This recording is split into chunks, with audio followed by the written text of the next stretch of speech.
আজকের কবিতা বার্চেস by Robert frost. এই কবিতাটা অনেক বড় কবিতা। আমি চেষ্টা করব একটা ভিডিওতে পুরোটা এক্সপ্লেন করতে এবং বাংলাতে। যদি না সম্ভব হয় আমি দুটো ভিডিওতে এটা এক্সপ্লেন করব। তো এই কবিতাটা মধ্যে যাওয়ার আগে আমাদের রবার্ট ফ্রস্ট সম্পর্কে জানা দরকার, তার কারণ ওনার লাইফের অনেক কিছু ইভেন্টস উনি এখানে তুলে ধরতে চেষ্টা করেছেন। তো Robert frost was born in 1874। 1874-এ উনি জন্মেছিলেন। হুম, ওনার বাবা মারা যান 1885-তে। হুম, তার মানে যখন ওনার বাবা মারা গিয়েছিলেন তখন রবার্ট ফ্রস্টের বয়স ছিল 11 বছর। তার মানে বুঝতেই পারছো যে একটা 11 বছর বয়সী ছেলে, যার শিক্ষার মুহূর্ত, বেড়ে ওঠার মুহূর্ত, সেই সময় পিতৃহারা। পিতা ওনার টিচার ছিলেন, একজন জার্নালিস্টও ছিলেন।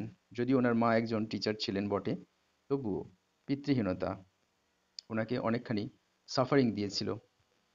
তো সেই রকমই কিছু দৃষ্টিভঙ্গি আমরা এখানে পেয়ে যাব এই কবিতার মধ্যে। শুধু তাই নয়, ওনার বাবার মৃত্যুর পরে হুম, ওনার মা স্থানান্তর করেছিলেন, অন্য জায়গায় চলে গিয়েছিলেন। তো স্থানান্তর করাটাও ওনার জীবনের একটা ইতিহাস। হুম, যেমন ফ্রান্সিসকোতে জন্মেছিলেন, তারপরে সেখান থেকে লরেন্সে যান, তারপরে সেখান থেকে নিউ হ্যাম্পশায়ার, ইংল্যান্ড, আমেরিকা, এইভাবে বহু জায়গাতে উনি স্থানান্তর করেছেন। হুম, উনি যখন কবি হিসেবে কবিতা লেখা শুরু করেন, ওনার প্রথম কাব্য জীবনে উনি সফলতা পাননি। কিন্তু শেষের দিকে উনি সফলতা পেয়েছিলেন। তো কাব্য লিখতে লিখতে উনি ইংল্যান্ডেও চলে এসেছিলেন শুধু ওনার নিজেকে পোয়েট হিসেবে এস্টাবলিশ করার জন্য। তো এইভাবে আমরা দেখতে পেয়েছি যে উনি বিভিন্ন জায়গায় শিফট হয়েছেন বিভিন্ন সময়ে। এখানে ওনার এই কবিতার মধ্যে সম্পূর্ণ একটা পার্সোনাল নস্টালজিক ছাপ আমরা পেয়ে যাব। হুম, তো এই কবিতাটা একটা নস্টালজিক কবিতা। আর সব থেকে ডিফিকাল্ট মনে হয় একটাই কারণে, এই কবিতাটার মধ্যে প্রচুর মেটাফরিক্যাল ডেসক্রিপশন রয়েছে। হুম, যার জন্যে অনেক রিডার্সদের কাছে এটা ডিফিকাল্ট হয়ে যায় বুঝে উঠতে। তো দেখা যাক কবিতার মধ্যে কি রয়েছে। যেখানে রবার্ট ফ্রস্ট চাইছেন স্কেপ করতে from the harsh reality, that is the truth of life. Life is not simple one, it's difficult, it is full of harassment. তো এই যে হ্যারাস লাইফ থেকে উনি টেম্পোরারিলি স্কেপ করতে চেয়েছেন, এই টেন্ডেন্সিটাও রয়েছে ওনার। ওনার সেই বাল্যকালে ফিরে আসতে চেয়েছেন কল্পনার মধ্য দিয়ে, চাইল্ড হয়ে বার্চেস গাছগুলিতে দোলা খেতে চেয়েছেন।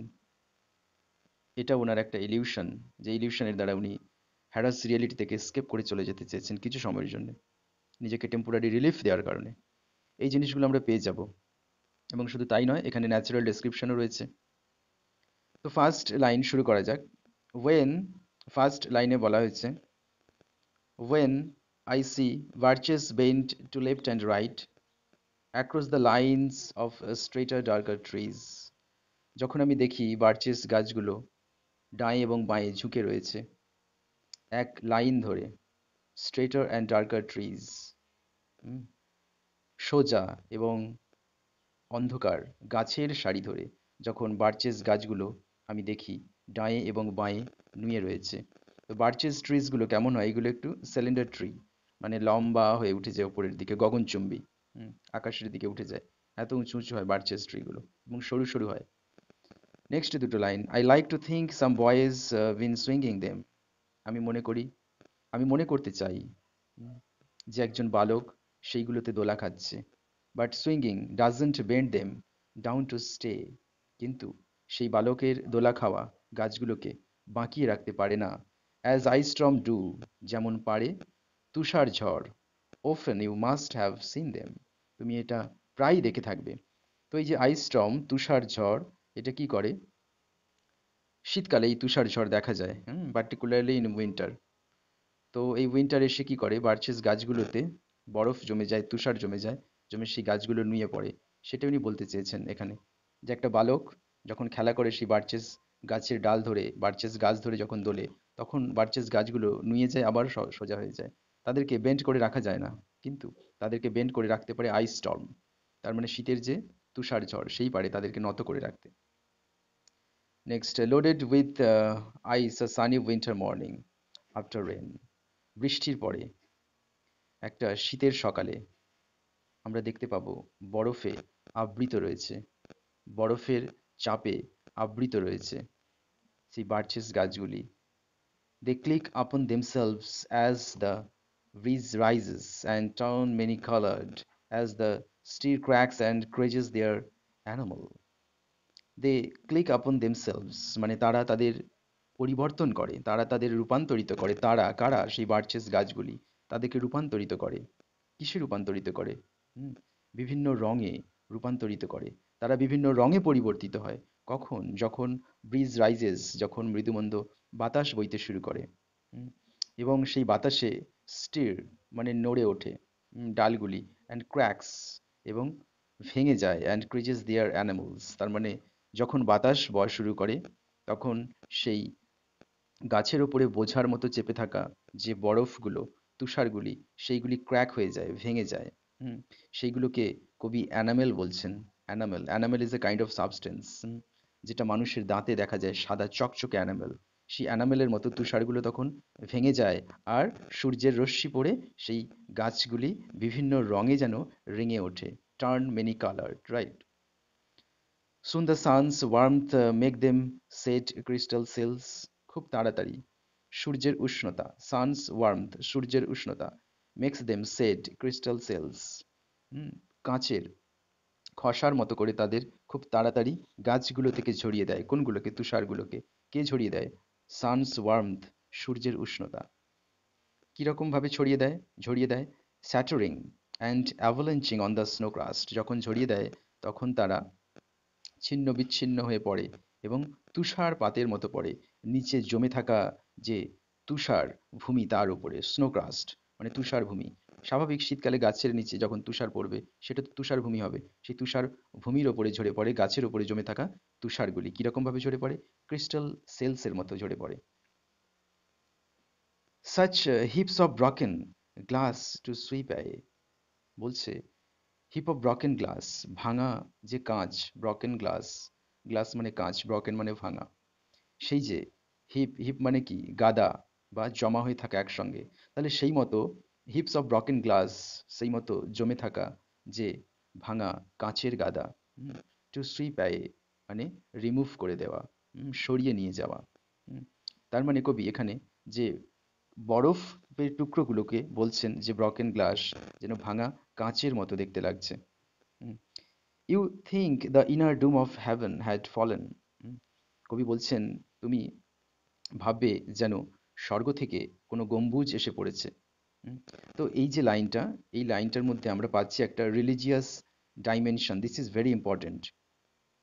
You you'd think the inner dome of heaven had fallen. এই লাইনটার মধ্যে পাচ্ছি আমরা রিলিজিয়াস ডাইমেনশন, যেখানে কবি হেভেনের কথা বলছেন, প্যারাডাইসের কথা বলছেন, যেন স্বর্গ থেকে কোনো গম্বুজ নেমে এসেছে। হুম, যেন স্বর্গের সৌন্দর্য নেমে এসেছে, এটাই কবি বোঝাতে চেয়েছেন। It's a kind of religious dimension over here. They are dragged to the withered Varkan by the load. তারা এত বোঝায় তারা এত ভারী হয়ে যায়, যেন তাদেরকে টেনে নিয়ে আসা হয় নিচে থাকা শুকনো ফার্ন গাছ পর্যন্ত। তাহলে মাটিতে বেড়ে ওঠা যে বড় বড় ফার্ন গাছগুলো থাকে, যেগুলোকে বার্কেন বলছে। Bracken is a kind of fern গাছ, যেগুলো কি করে? ভূমির সংলগ্ন থাকে, উইদার্ড শুকিয়ে যায়, সেই পর্যন্ত তাদেরকে টেনে আনা হয়। কাদেরকে টেনে আনা হয়? সেই বার্চেস গাছগুলোকে নুইয়ে টেনে নিয়ে আসা হয় সেই শুকনো ফার্ন গাছগুলি পর্যন্ত। কিসের দ্বারা? বাই দ্য লোড, বোঝার দ্বারা। কিসের বোঝা? ওই আইস, ওই যে তুষার, সেইগুলির বোঝাতে, সেইগুলির লোডে সেই বার্চেস গাছগুলি নত হয়ে শুকনো ফার্ন গাছের সংলগ্ন চলে আসে ভূমির কাছাকাছি। And they seem not to break, এবং তাদেরকে দেখে মনে হয় না তারা ভেঙে যাবে। কারা? সেই বার্চেস গাছগুলো। দো আইস, দো ওয়ান্স দে আর বোর্ড, যদিও তাদের একেবারে নুইয়ে দেওয়া হয়, তবুও তাদের দেখে মনে হয় না তারা ভেঙে যাবে। So low for long they never right themselves.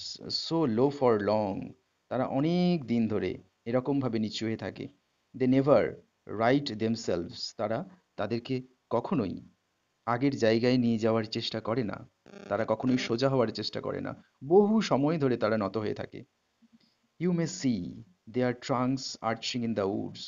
তুমি দেখতে পাবে তাদের যে কাণ্ডগুলি অরণ্যের মধ্যে ধনুকের মতো মেঁকে রয়েছে। ইয়ার্স আফটার ওয়ার্ডস, বছরের পর বছর ধরে, trailing their leaves on the ground, তাদের পাতাগুলিকে ভূমির সংলগ্ন নিয়ে গিয়ে। তাহলে বার্চেস গাছের কাণ্ড যদি ধনুকের মতো বেঁকে থাকে অরণ্যের মধ্যে, তার পাতাগুলো কি হবে? পাতাগুলিও ভূমির সংলগ্ন নিয়ে থাকবে, সেটাই কবি বলছেন। এবং এই দৃশ্যটা এমনই দেখতে হয় যেন মনে হয় like girls on the hands and knees that throws their hair before them over their heads to dry in the sun. যেন মনে হয় বালিকারা বসে সামনের দিকে তাদের হাত এবং হাঁটুর ওপর দিয়ে চুলকে মিলিয়ে দিয়েছে রৌদ্রে শুকানোর জন্য। মেয়েরা যেরকম বসে, হাঁটু গেড়ে বসে হাত দুটো সামনের দিকে রেখে চুলগুলোকে সামনের দিকে ছিটে মিলিয়ে দেয় রৌদ্রে শুকানোর জন্য, দিলে যেরকম একটা সৌন্দর্য ফুটে ওঠে, যেরকম সিনারিও ফুটে ওঠে, যেরকম পিকচার ফুটে ওঠে, সেরকমই এখানে দেখতে লাগে এই বার্চেস গাছগুলিকে। But I was going to say when truth broke in with all the matter of fact about the ice storm. This is very important line. This is line number 20. So the truth broken. This is very important. Before them over there, আচ্ছা এটা হয়ে গেছে।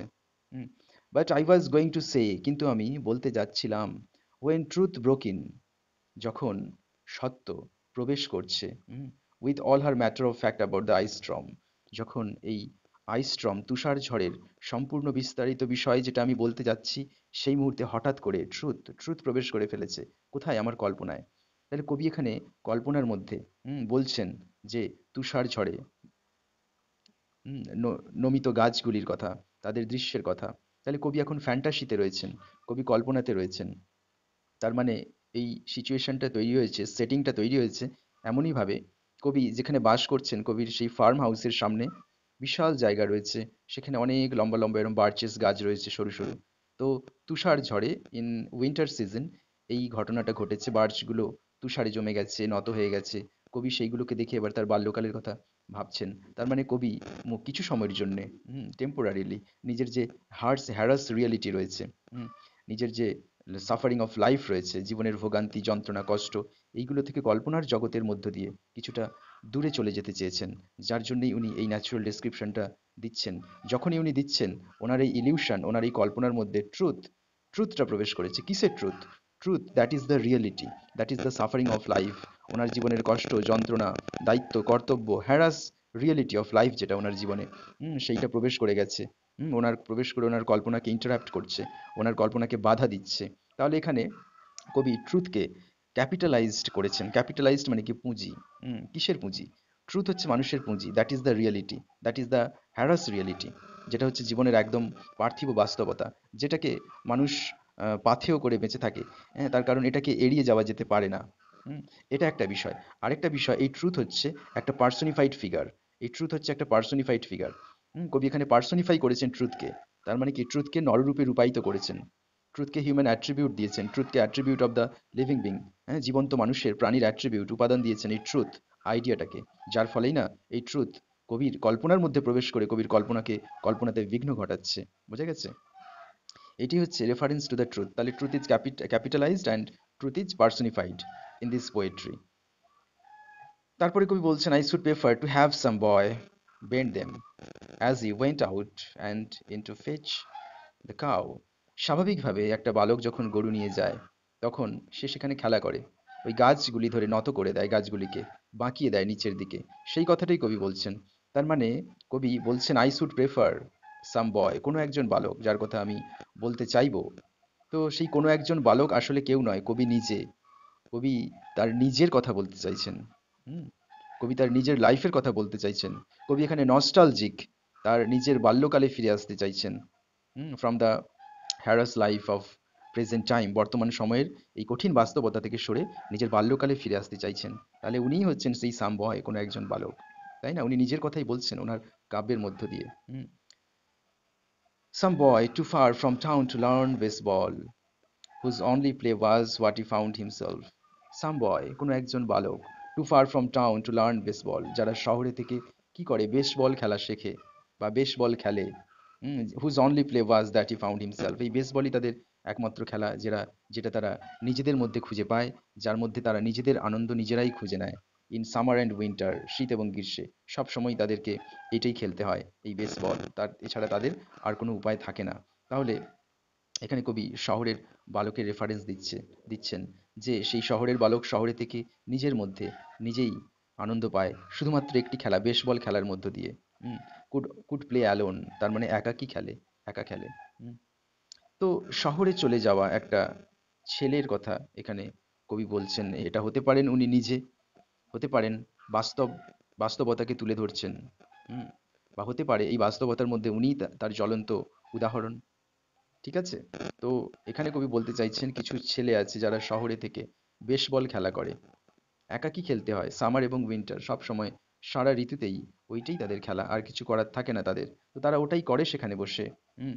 আবার বলছেন one by one he subdued his father's trees by riding them down over and over again. বলছেন কবি যে একের পর এক তার বাবার গাছগুলোকে সে দমন করে দেয়, হুম, নষ্ট করে দেয়, শেষ করে দেয়, নিঃশেষিত করে দেয়।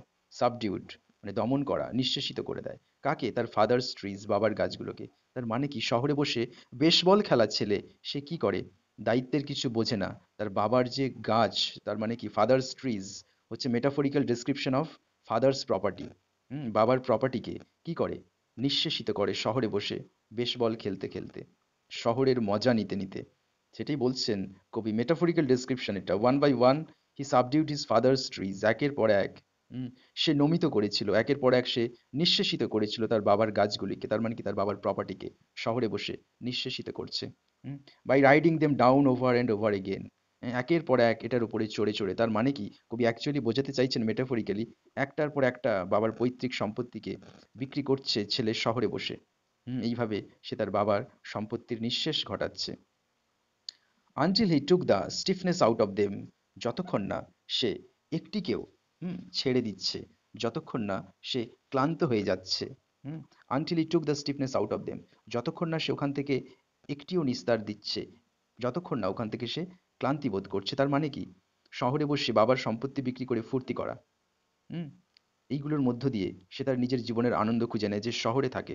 হুম, এবং এটা যখন সে করে একটাকেও ছাড়ে না, প্রত্যেকটা সম্পত্তিকে সে এইভাবে ধ্বংস করে। সেটাই বলছেন, until he took the stiffness out of them and not one but hung limp, একটাকেও ছাড়ে না।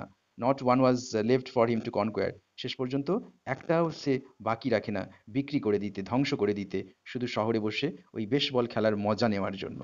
তার মানে কিছু দায়িত্বহীন ছেলে যারা শহরে বসে বাবার সম্পত্তি ধ্বংস করছে, তাদের মধ্যে কোনো সৃজনশীলতা নেই, তাদের মধ্যে কোনো গঠন করার মানসিকতা নেই। কবি তাদেরই তুলে ধরছেন। এটাও কিন্তু একটা বাস্তব সত্য, যেটা কবি এখানে তুলে ধরছেন।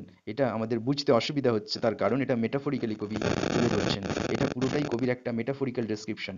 কবি রূপকের আড়ালে এটা বোঝাতে চেয়েছেন। বোঝা গেছে?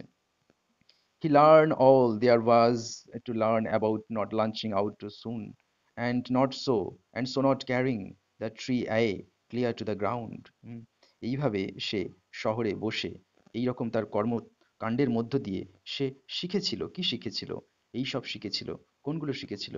যে এইভাবে বাবার সম্পত্তি, বাবার সম্পদ বিক্রি করে নিজেকে শূন্য করে দেওয়াটা কখনোই বাঞ্ছনীয় নয়। এটাই কিন্তু কবির একটা মেটাফরিক্যাল ডেসক্রিপশন এখানে। এটা হতে পারে কবি নিজে, এটা হতে পারে অন্য কেউ। But it is suspected that the poet is referring to himself. এবং নিজের মধ্য দিয়ে কবি আরো সবাইকে এই কথাটা বলছেন। এবার কবি আবার কি বলছেন? আবার সেই সুইঙ্গিং এ ফিরে আসছেন। এসে বলছেন, he always kept his পয়েজ to the top branches, climbing carefully with the same pains. You used to fill a cup up to the brim and even above the brim. বলছে একটা ছেলে সে ধীরে ধীরে খুব যত্নের মধ্য দিয়ে কেয়ারফুলি ক্লাইম্বিং আরোহণ করে ওই বার্চেস গাছ, ধীরে ধীরে বার্চেস গাছের একদম টপ ব্রাঞ্চে আরোহণ করে ধীরে ধীরে। যেমন তুমি ধীরে ধীরে একটা কাপকে পরিপূর্ণ করবে এর এর পূর্ণতা পর্যন্ত, এর টপ লেভেল পর্যন্ত, এর টপ ব্রিম পর্যন্ত, এবং তার থেকেও বেশি। তাহলে একটা কাপকে যখন তুমি ফিল করছো, তখন ধীরে ধীরে তুমি ঢালছো টু দ্য ব্রিম, মানে to the top of the cup.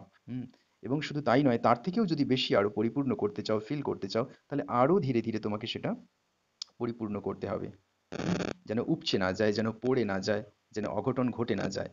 সেরকমই একটা ছেলে, যেটা কবি নিজেকে বলছেন ইন রেফারেন্স টু, সে কি করে ধীরে ধীরে বার্চেস গাছের যে টপ ব্রাঞ্চে উঠে যায় এবং খুব যত্ন সহকারে উঠে যায়। হুম, উঠে যাওয়ার পরে সে কি করে, এবার বলছেন, দেন হি ফ্লাং আউটওয়ার্ডস ফিট ফাস্ট। প্রথমে সে বাইরের দিকে তার পা গুলোকে মেলে দেয়, হ্যাঁ, with a Swiss kicking his way down through the air to the ground. তারপরে সে বাতাসের মধ্য দিয়ে পা দুটোকে মেলে দিয়ে ধীরে ধীরে ভূমিতে নেমে আসে।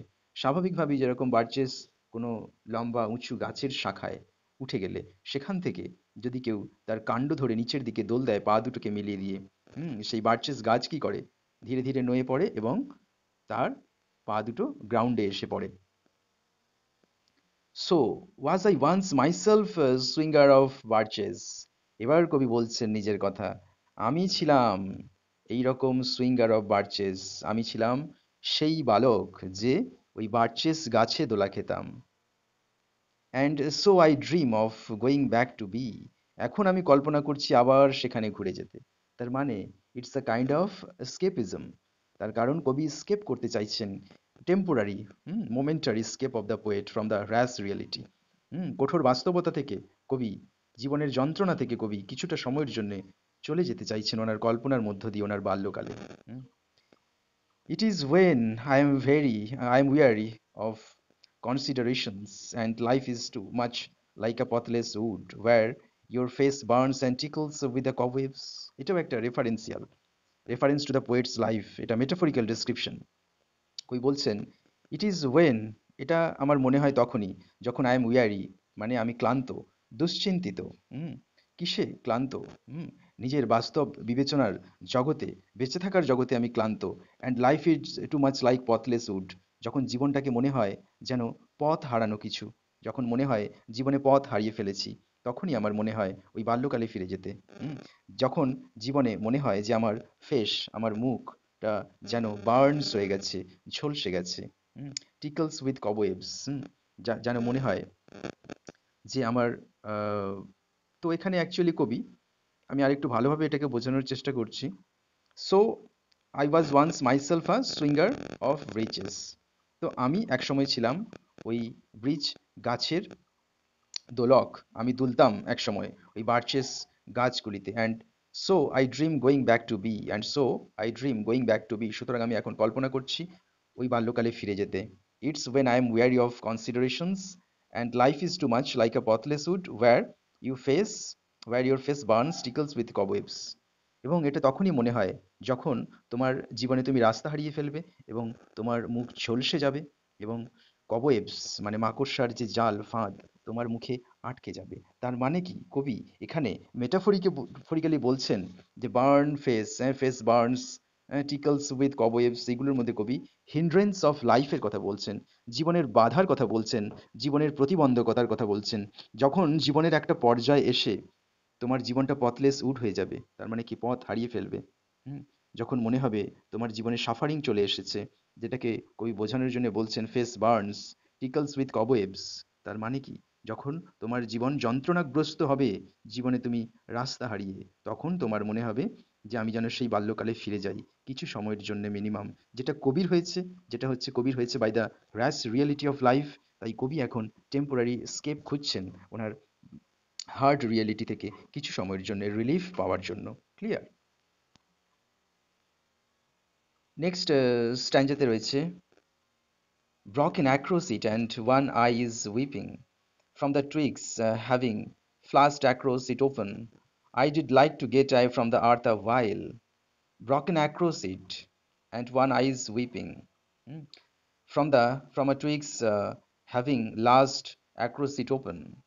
I did like to get I from earth a while. Right. কবি এখানে বলছেন, where your face burns, wait, yes, where your face burns and tickles with the cobwebs broken across it, and one eye is weeping from twigs having lashed across it open. তার মানে when you have lost your path in the wood, যখন অরণ্যে তুমি তোমার রাস্তা হারিয়ে ফেলেছো, তখন তোমার যে কন্ডিশনগুলো, ফেস বার্নস হয়ে যাচ্ছে, মুখে কবওয়েবস আটকে যাচ্ছে, মাকড়সার ভাঙা ভাঙা জালগুলি, অ্যাক্রোস ইট, এই অরণ্যের চারিদিকে যেগুলো মুখে আটকে যাচ্ছে, because you are pathless person in the wood, অরণ্যে পথ হারিয়ে ফেলেছো। And one eye is weeping, তখন একটা চোখ দিয়ে জল পড়ছে, from the twigs having lashed across it open, from the twigs having lashed across it open, তার মানে গাছের শাখা ডালপালাগুলি কাণ্ডগুলি যেন খুঁচে খুঁচে যাচ্ছে।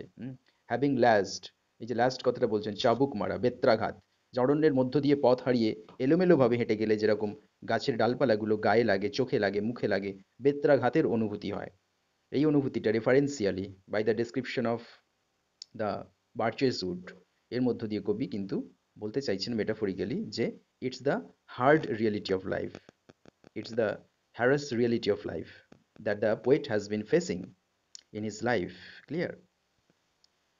I did like to go away from earth a while, আমি কিছু সময়ের জন্যে এই পৃথিবী থেকে চলে যেতে চাই। It's the poet's temporary escape from the hard reality on the earth, right? And then come back to it being over, তার মানে কবি বলছেন আমি সম্পূর্ণ চলে যাব না, আমি আবার এখানে ঘুরে আসতে চাই। May not fate wilfully misunderstood me, and that half grant with I wish and snatch me I not to return. এবং ফেট, নিয়তি যেন এটা ভেবে ভুল না করে যে আমি যে চলে যাচ্ছি এখান থেকে, এই যে আমার escape from the hard reality, এটা কিন্তু পার্মানেন্ট নয়, এটা টেম্পোরারি, আমি কিছু সময়ের জন্য স্কেপ করছি, আমি কিন্তু আবার ঘুরে আসতে চাই। তো এই বিষয়টা যেন ফেট মিসআন্ডারস্ট্যান্ড না করে, রাইট? তো may not fate wilfully misunderstand me and halt grant what I wish and snatch me I not to return. That means ফেট যেন এই বিষয়টাকে মিসআন্ডারস্ট্যান্ড না করে, ভুল না বোঝে যে আমি চলে যাচ্ছি মানে আর ফিরে আসবো না। I must come back on the earth, আমি অবশ্যই আর্থে আবার ঘুরে আসবো। আমি টেম্পোরারিলি যেতে চাইছি, কিছু সময়ের জন্য যেতে চাইছি। কেন আমি যখন চলে যাচ্ছি আবার ফিরে আসতে চাইছি, কেন? তার কারণ earth's the right place for love, এই পৃথিবী হচ্ছে hmm right right place for love, হ্যাঁ, ভালোবাসার একমাত্র সঠিক জায়গা হচ্ছে এই পৃথিবী, যেটাকে আমি সম্পূর্ণরূপে ছাড়তে চাই না, আমি আবার এখানে ফিরে আসতে চাই। I don't know where it's likely to go better, I did like to go by climbing a rich birch tree, I don't know where it's like to go better, আমি জানি না কোথায় গেলে ভালো হবে, বা কোথায় যাওয়াটা হয়তো এর থেকেও ভালো হবে, আমি জানি না সেটা। I did like to go by climbing a birch tree, কিন্তু আমি যেতে চাইছি এই বার্চ ট্রি আরোহণ করে। তার মানে the poet wants to flight over, right? কবি বিমান যাত্রা করতে চাইছেন এই বার্চেস ট্রি আরোহণ করে। হুম, যেটাকে উনি বোঝাতে চেয়েছেন টেম্পোরারি এস্কেপ, মানে কিছু সময়ের জন্য পালিয়ে যাওয়া from the earth, that is the hard reality, harsh reality, that is the life of pain and suffering. যদিও সেটা life of pain and suffering, আমি অবশ্যই সেখানে ঘুরে আসবো। I want to be return there. Hmm তার কারণ আর্থ হচ্ছে রাইট প্লেস অফ লাভ, হ্যাঁ, ভালোবাসার প্রকৃত জায়গা হচ্ছে এই পৃথিবী, সেই কারণেই। And climbing back branches up and snow white trunk, তার মানে কবি আবার সেই ঘুরে এসে সেই গাছের সাদা তুষারাবৃত যে বার্চেস গাছের ডালপালা, এইগুলোর ওপরে ক্লাইম্ব করার কথা বলছেন, একই জিনিস কবি আবার বলছেন। হুম, তো নেক্সট যেটা আসছে, উম, কি বলছেন? And climb back branches up a snow white trunk towards heaven till the tree could bear no more. তার মানে কবি বলছেন আমি ততক্ষণই এই বার্চেস গাছের তুষারাবৃত সাদা শাখাগুলি দিয়ে ওপরের দিকে চড়ে যাব, স্বর্গ পর্যন্ত, স্বর্গের দিকে, টুয়ার্ড হেভেন। কতক্ষণ? যতক্ষণ না পর্যন্ত এই বার্চেস গাছের শাখা, এই বার্চেস যে স্টিম, আমার লোড বইতে অসমর্থ হচ্ছে, তাই না? তার কারণ বার্চেস ট্রি সরু সরু সিলিন্ডার ট্রি, যখন এর উপরে উঠে যাওয়া যায়, এ ততক্ষণ বেঁকে ঝুলে পড়ে না, নত হয় না, যতক্ষণ এ নিজের এবিলিটিকে হারাচ্ছে, ability of carrying the weight of climber, right? তো সেরকমই কবি বলছেন, and climb back branches up and snow white trunk towards heaven till the tree could bear no more, যতক্ষণ না গাছ আর বইতে না পারছে, আমি ততক্ষণ পর্যন্ত ওপরের দিকে ওই তুষারে ঢাকা যে বার্চেস গাছের ব্রাঞ্চগুলো রয়েছে সেইগুলো ধরে আমি উঠে যাব ওপরের দিকে, স্বর্গের কাছাকাছি, স্বর্গের দিকে। But dipped it stop and set me down again, যখনই আমাকে আর বইতে পারবে না তখন সে পুনরায় আবার নত হয়ে আমাকে গ্রাউন্ডে এনে ছেড়ে দেবে। That would be good both going and coming, এটা বেশ ভালোই হবে যাওয়া এবং আসার ক্ষেত্রে। তার মানে গোয়িং, হাউ টু গোয়িং, কিভাবে যাওয়া। ওই বার্চেস লম্বা লম্বা গগনচুম্বী বার্চেস গাছের কাণ্ডগুলি বেয়ে একদম টপ লেভেল পর্যন্ত চলে যাওয়া, যেটাকে কবি স্বর্গের দিকে বলছেন।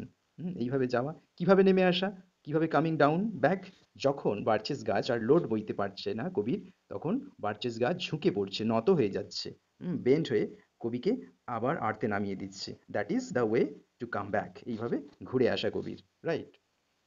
One could do worse than be a swinger of birches. তার মানে কবি বলছেন যে এই বার্চ গাছের আরোহণকারী হওয়ার থেকে আর মনে হয় ভালো কিছু হতে পারে না। হুম, এটাই হচ্ছে একমাত্র the best way to temporarily escape from the hard reality over the earth, right.